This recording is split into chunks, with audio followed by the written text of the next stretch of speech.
circle. This is where you are. 10 years from now you could be here, or 10 years from now you could be here. And the difference in 10 years between here and here could be significant in money and lifestyle, treasures, equity. In 10 years, an incredible difference, but right here, a small difference in the change of discipline, the change of thinking to start you on this journey versus this journey. Now, it's also very important intellectually to know whether or not you're headed this way or this way. And once you decide, 10 years from now, I think that the gathering of my intellectual and personal and spiritual and moral and economic treasure may not be that great. The key is to start right now making these changes to walk this new road. But here's what's exciting to me. Just a few daily disciplines makes a great deal of difference in 1 year, 3 years, 5 years. Just a few daily disciplines. And that's what I'd like to talk about in this series, just these few daily disciplines that make the difference, whether you wind up here or here. Good question. 10 years from now, you will surely arrive. The question is, where? We don't want to kid ourselves about where. We don't want to kid ourselves about the road we're walking. I had a day shortly after I met Mr. Schoaf called Do Not Kid Myself Anymore Day. I don't want to go disillusioned anymore. You know, I was using the cross-finger theory back when I was 25, 24, 23. I finally decided that the cross-finger theory was not going to get me what I wanted. That isn't where the treasure lies. That I'm going to have to make sure which of these ways I'm headed. But a few reading disciplines and a few disciplines of mind and a few disciplines of activity, and you can make all the difference in the world whether you wind up here or whether you wind up here. Okay, but just a few changes.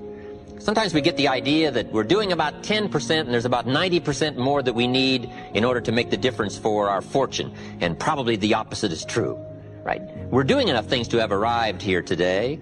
We're doing enough things to have bought and shared in the good life so far. And maybe all you need is that extra 5%, 10% of intellectual change, activity change, a refinement of discipline, a refinement of thought. And all we need is the ideas to make those simple changes, and the equity starts gathering in 1 year, 3 years, 5 years, 10 years. I have a good comment for your notes. Now's the time to fix the next 10 years. Now's the time to fix it. Now, sometimes you have to come to grips with reality and with truth. That's what was good for me when I met Mr. Schoaf. I was 25 years old, he was 44 years old. And he brought me a wealth of experience, and he started asking me the tough questions. Big question, he said, are you reading the books that's going to take you where you want to go in the next 5 years? Excellent question. So you want to make sure. I would assume for all of you, to get where you want to be in the next 5 years, you're either reading the right books or you're not. That's kind of a brilliant statement, right? You're either engaged in the disciplines or you're not. But here's what we don't want to engage in. Disillusion, right? Hoping without acting. You know, wishing without doing. So the key is to take a look and say, where am I? What could I do to make the changes, to make sure that I can take more certain daily steps toward the treasure I want, the mental treasure, the personal treasure, the spiritual treasure, the financial treasure.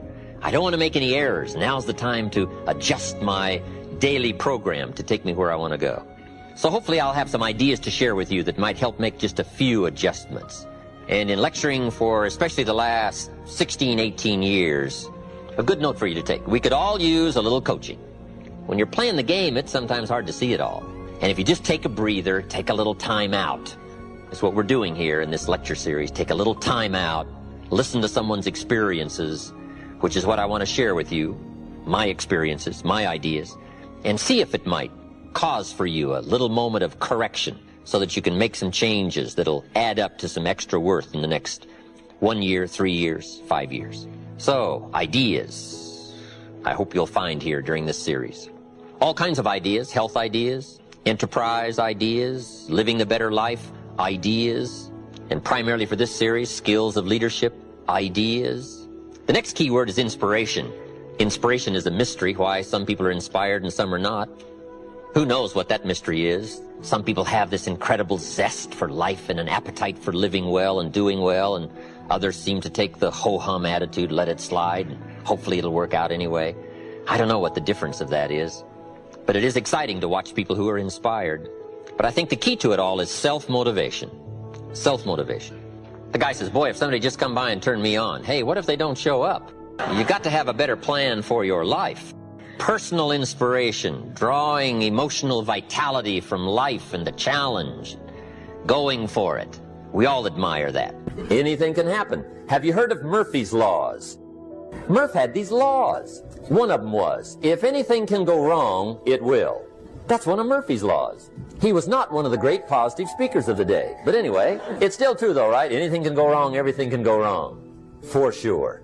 I've fallen out of the sky so many times. Once to the tune of a couple of million. Devastating. Took me a while to survive that one. Now, it wasn't all that much, but it was all I had. Right? I mean, that's when it's much, right? When it's all you got. If you got 3, 2 go, you got 1 left, you ain't looking that bad. But when it all goes. But see, those are the happenings, right? Everything can happen. I think my personal advice to